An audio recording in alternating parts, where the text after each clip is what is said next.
Kemudian saya coba share. Nah, apakah sudah terlihat? Sudah Bu, sudah. Baik. Sudah. Baik. Oke. Ya. Ya, baik. Assalamualaikum warahmatullahi wabarakatuh. Waalaikumsalam. Nah, jadi saya langsung ya masuk ke topik ini, topik saya lewati beberapa slide. Jadi tentang beda bahwa usia itu ada usia kronologis dan usia biologis. Nah, tadi sudah disampaikan bahwa usia seseorang bisa panjang, tetapi usia biologisnya bisa muda. Nah, itu yang kita disebut awet muda. Nah, jadi ini ada kategori-kategori usia tadi seperti yang sudah disampaikan. Nah, ini dari hasil beberapa studi yang digabungkan, itu domain kualitas hidup menurut usia lanjut, itu ada kalau dikelompokkan itu ada 9.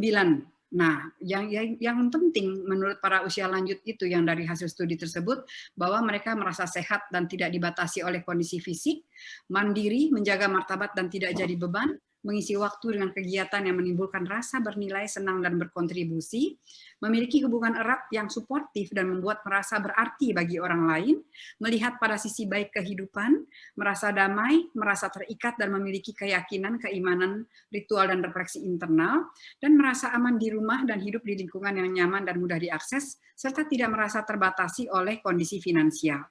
Ini yang disebut kehidupan yang berkualitas. Nah, ini data BPJS semester 1 tahun lalu, ternyata 20% dana BPJS itu diserap oleh penyakit katastrofik. Nah, penyakit yang terbesar menyerap dana adalah penyakit jantung, kanker, leukemia, dan stroke, serta gagal ginjal, yang ini mayoritas diderita oleh mereka yang berusia lanjut. Nah, ini penyakit-penyakit menurut Riskesdas yang banyak dialami oleh lansia, diabetes, hipertensi, sakit jantung, stroke, itu masuk di dalamnya. Nah, jadi dengan banyaknya penyakit pada usia lanjut, nah itu seringkali nanti berujungnya menjadi sindrom geriatri yang kita sebut sebagai geriatric giant. Nah, jadi berbagai penyakit itu nanti bisa bermanifestasi dengan 14 I ini, dari immobility, instability, inkontinensia, gangguan intelektual, infeksi, gangguan panca indera, konstipasi, depresi, malnutrisi, kemiskinan, iatrogenesis, dampak dari tindakan-tindakan pengobatan, insomnia, defisiensi imun, sampai impotensi. Dan sekarang yang terbaru ditambah lagi dengan frailty, kerapuhan, dan sarkopenia. Nah, ini hal yang penting untuk kita ketahui. Apa itu frailty atau kerapuhan? Yaitu penurunan kemampuan fisiologis tubuh akibat defisit kumulatif berbagai sistem organ. Ini penurunan daya tahan tubuh terhadap stresor kesehatan. Nah, jadi lebih rentan untuk terkena berbagai macam penyakit. Nah, prevalensinya meningkat dengan bertambahnya usia. Nah, ini kita lihat dengan pada usia lanjut, 1 dari mereka akan memiliki demensia, dari kita akan memiliki demensia, dan 1 dari 16 akan rapuh. Dan yang 85 tahun ke atas, 1 dari 4 akan demensia, dan 1 dari 4 yang akan rapuh. Nah, jadi ini kita lihat di sebelah kiri, ini orang, ini kalau kita analogikan, orang yang bugar itu di sebelah kiri, dia kuat, kokoh. Nah, tadi seperti Pak Dibio yang masih sepedaan terus, sampai 20 kilo.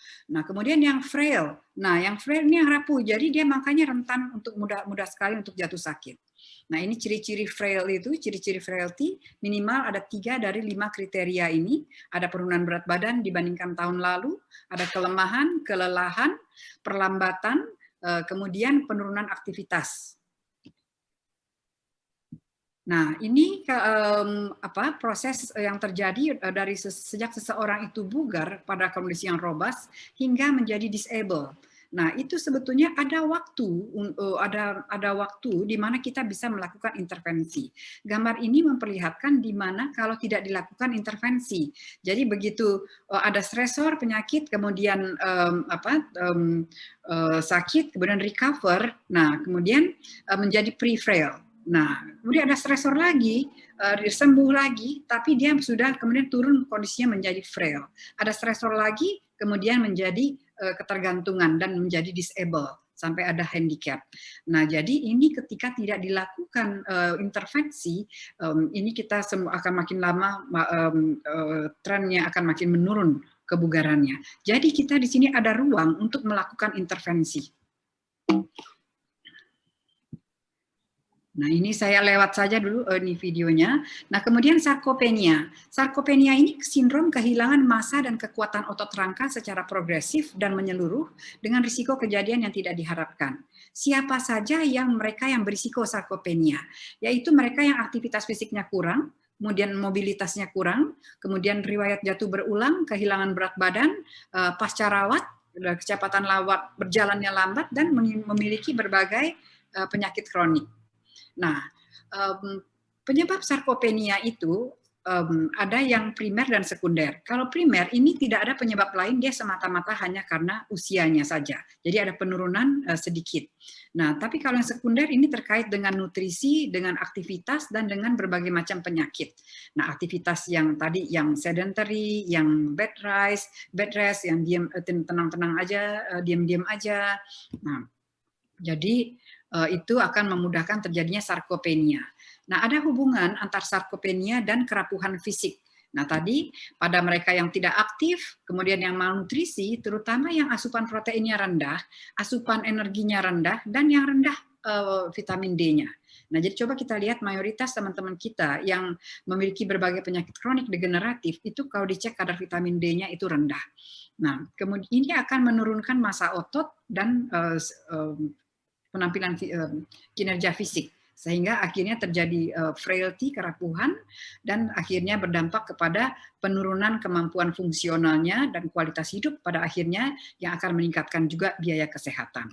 Nah, ini di bawah kita lihat ada nutrisi inti yang perlu dicermati pada saat kondisi malnutrisi dan sarkopenia, yaitu penting asupan protein, terutama yang mengandung leusin, vitamin D, dan kalori yang sesuai. Nah, ini kapan seseorang usia lanjut itu disebut dia mampu beradaptasi, yaitu bila status mentalnya dia memiliki kemampuan coping yang kuat, bersyukur, gembira, sehingga dan emosi positif. Kemudian secara sosial, keterlibatan di masyarakat, kontak dengan keluarga, teman, kemudian memiliki tujuan hidup, kemudian memiliki support dan keterhubungan dengan dunia. Dan secara fisik, nah tadi mandiri secara fungsi dan aktif, dan kemudian menilai kesehatan dirinya lebih baik daripada mereka yang sebaya. Nah, ini contoh di dunia, negara di mana ada sebuah tugu selamat datang di negara tersebut yang berkata bahwa jika usia kita masih 70 tahun, kita masih anak-anak. Jika pada saat usia kita 80 tahun, kita masih remaja. Dan pada saat usia 90, ketika arwah nenek moyang mengundang kita ke surga, tanyakan pada mereka, minta mereka menunggu sampai kita usia 100 tahun, baru kita boleh mempertimbangkannya. Nah, karena mereka di sana memiliki angka sentenarian tertinggi di dunia.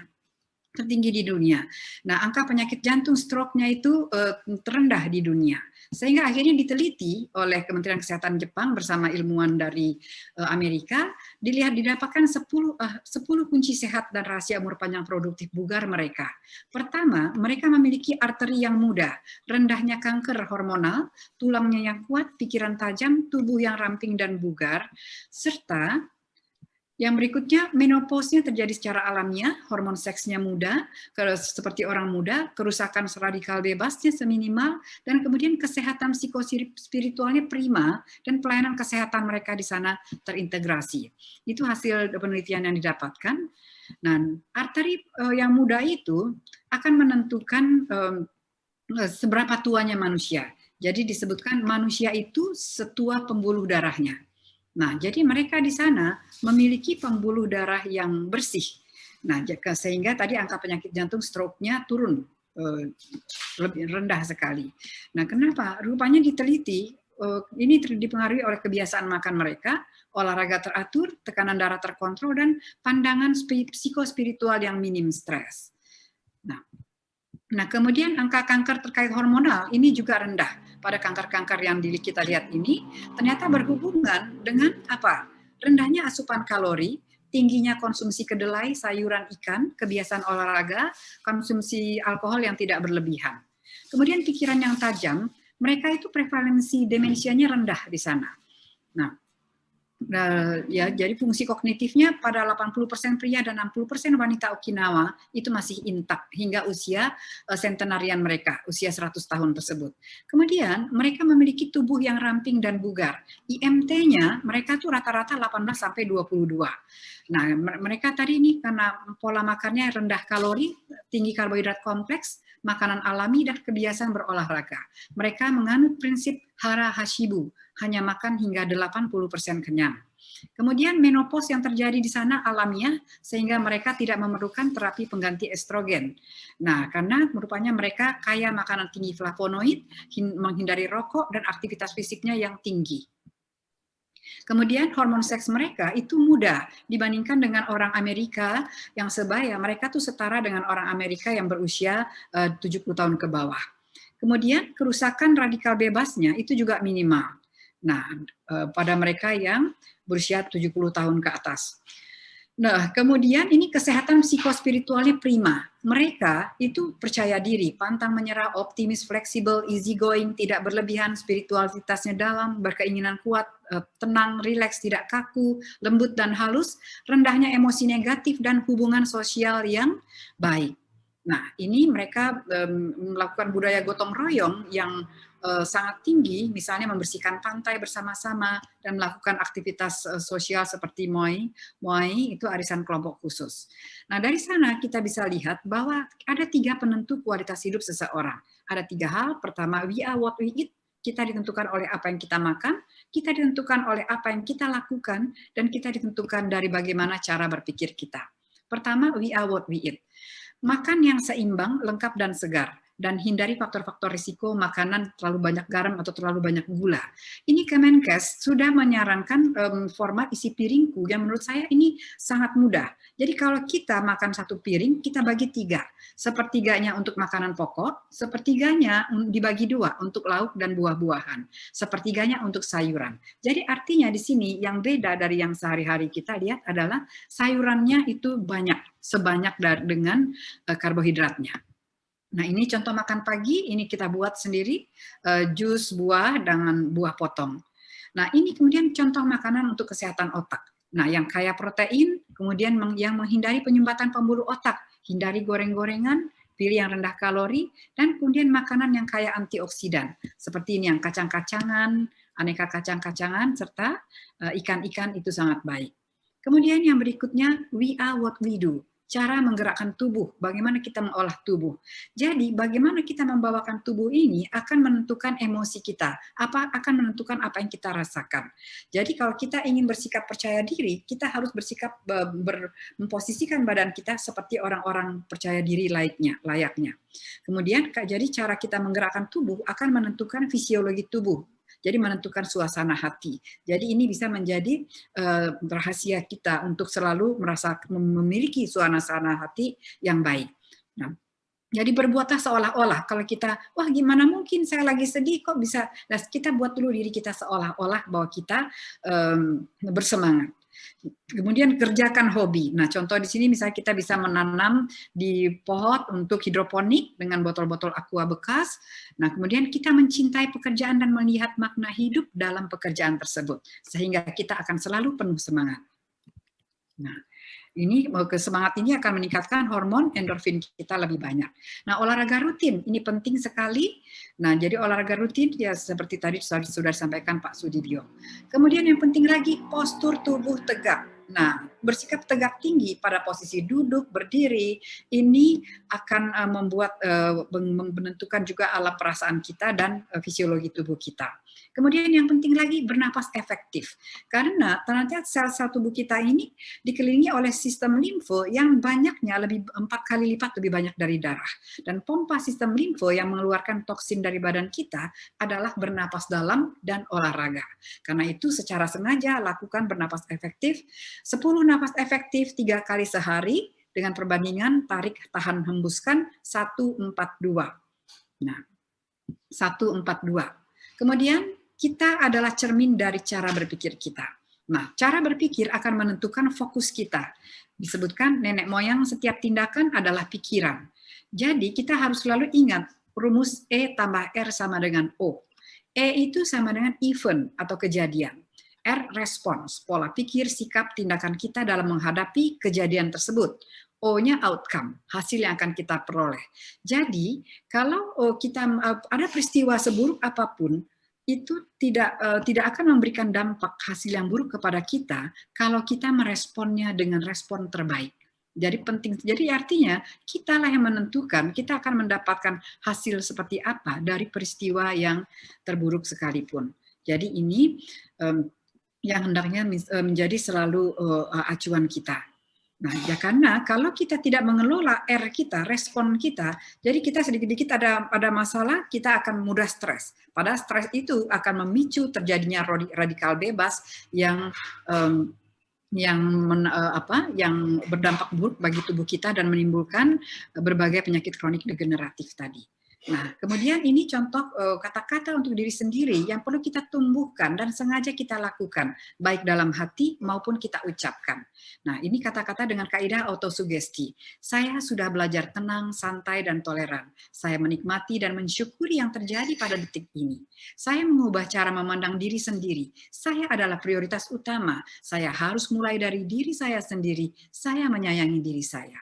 Saya manusia baru. Saya menciptakan ingatan baru tentang makanan favorit saya. Saya yang memutuskan bahwa sayuran dan buah-buahan ini super lezat. Saya memasak dengan hati gembira dan penuh syukur. Saya menolong diri saya sendiri. Saya mulai hidup sehat sekarang. Nah, saya sedang menjaga kesehatan dengan penuh semangat dan harapan. Saya senang berolahraga di bawah matahari pagi. Saya gembira menanam sayur di halaman. Terima kasih Tuhan untuk sayuran ini yang memberikan kesehatan untuk badan saya. Semoga saya selalu sehat dan bahagia. Oh Tuhan yang Maha Pengasih, dan terima kasih saya mensyukuri kehidupan saya sekarang. Itu contoh-contoh yang bisa Bapak Ibu kembangkan kata-kata autosugesti positif. Karena Allah akan memberikan apa yang terus-menerus secara sungguh-sungguh kita pikirkan, kita katakan. Nah, ini program cerdik dari Kemenkes yang akan sangat bisa membantu Bapak Ibu. Ini Ini jembatan keledainya mudah untuk diingat, cerdik. Jadi C-nya adalah cek kesehatan secara rutin. Baik secara mandiri maupun kita kontrol ke puskesmas atau dokter. E, enyahkan asap rokok. R, rajin olahraga. D, diet sehat dengan kalori seimbang. I, istirahat yang cukup. K, kelola stres. Nah, jadi cerdik. Ini mudah-mudahan Bapak Ibu bisa terapkan supaya bisa mengendalikan berbagai penyakit kronik dan degeneratif Bapak Ibu. Nah, terakhir saya ambil kesimpulan dari materi kita ini, yaitu ada 3 penentu kualitas hidup yang membuat hidup kita menjadi lebih berkualitas dan tadi tangguh dan tangguh dan smart. Nah, satu ditentukan oleh apa yang dimakan, apa yang dilakukan, dan apa yang dipikirkan atau dikatakan. Makanan terbaik adalah diet seimbang sesuai kondisi masing-masing dan cukup cairan. Tadi di awal sudah diingatkan oleh Ibu Ketua PBIID bahwa persepsi rasa haus pada usia lanjut itu berkurang. Jadi penting kita rutinkan untuk minum. Kedua, tinggi karbohidrat kompleks, kaya protein, pilih sumber lemak yang baik dan batasi gorengan, kaya serat dan antioksidan, dan makan tidak menunggu terlalu lapar dan berhenti sebelum kenyang, dan mindful, betul-betul dinikmati setiap kunyahannya. Kemudian aktivitas terbaik, olahraga rutin di bawah matahari pagi sesuai kondisi tubuh, postur tegak tinggi, bernapas efektif 142, bersosialisasi, lakukan hobi, dan tumbuhkan hobi baru, cari hobi baru, dan cek kesehatan secara teratur. Berpikir yang terbaik, dengan bersyukur, bahagia dengan diri sendiri, dengan orang lain, dan dengan Sang Pencipta, sehingga kita akan selalu gembira. Dan berkata-kata positif, fokus pada apa yang dapat diubah oleh diri sendiri, bukan kita meminta orang lain melakukan perubahan untuk kita. Jadi kita yang mengubah, fokus pada apa yang bisa kita ubah, dan merespon setiap peristiwa dengan respon terbaik untuk mendapatkan outcome terbaik. Nah, jadi pada akhirnya bukan tahun-tahun yang kita hitung, tetapi berapa banyak kehidupan yang kita berikan dalam tahun-tahun tersebut. Jadi kita haruslah hidup selalu dalam setiap pertambahan tahun yang kita peroleh dari Allah Subhanahu wa taala ini. Jadi ini saya selesai. Kalau mau tadi kita ada video 4 menit, kalau boleh saya tayangkan tentang gambaran bagaimana frailty itu terjadi pada kehidupan sehari-hari. Bisakah Ibu? Silakan Ibu, silakan Bu. Ya. Ada waktu kita. Ya.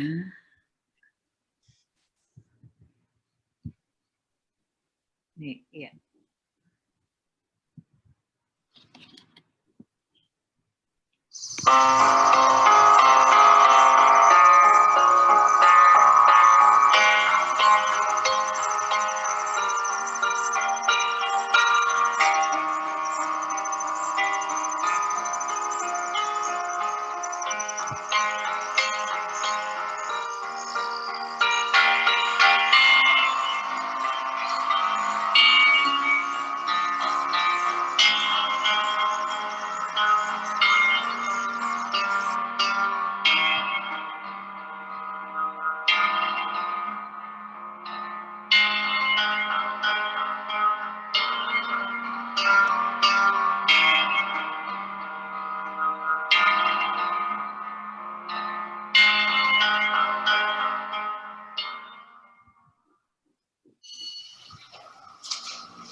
Mulai saat beliau melakukan operasi prostat, jadi mulai itu frailty-nya mulai muncul, kemudian pasca rawat makin besar, kerapuhannya mengganggu, menghilangkan nafsu makan, makin besar frailty-nya sehingga makin kurang aktivitas.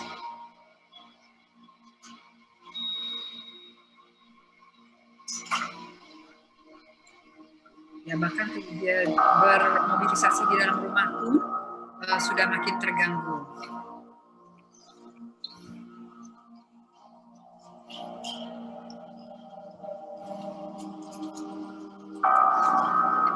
Jadi merasa makin lemah, kehilangan berat badan, merasa lelah, makin sampai terjatuh.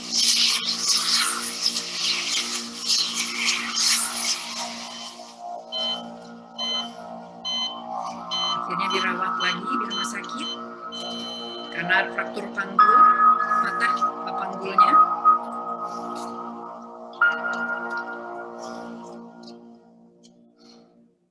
Nah, ini frail dirawat di rumah sakit, frailnya juga makin bertambah. Namun pulang rawat, beliau berlatih. Nah, berlatih dengan sungguh-sungguh, kemudian memilih makan makanan yang sehat, sehingga frailty-nya makin lama makin kecil. Nah, beliau mulai beraktivitas lagi di luar, membuat program-program yang bersosialisasi, makin lama frailty-nya itu makin kecil. Dan kembali beliau pada kondisi seperti semula, karena kondisi frailty itu masih kondisi yang reversible. Jadi artinya perlu dilakukan segera intervensi yang diperlukan agar frailty itu tidak membuat kondisi disabilitas itu menjadi muncul dan menjadi permanen.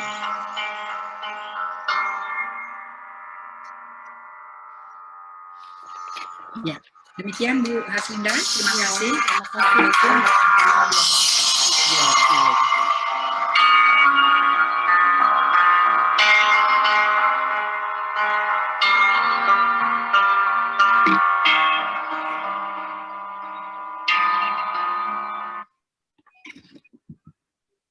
Terima kasih Bu Nina, materinya luar biasa.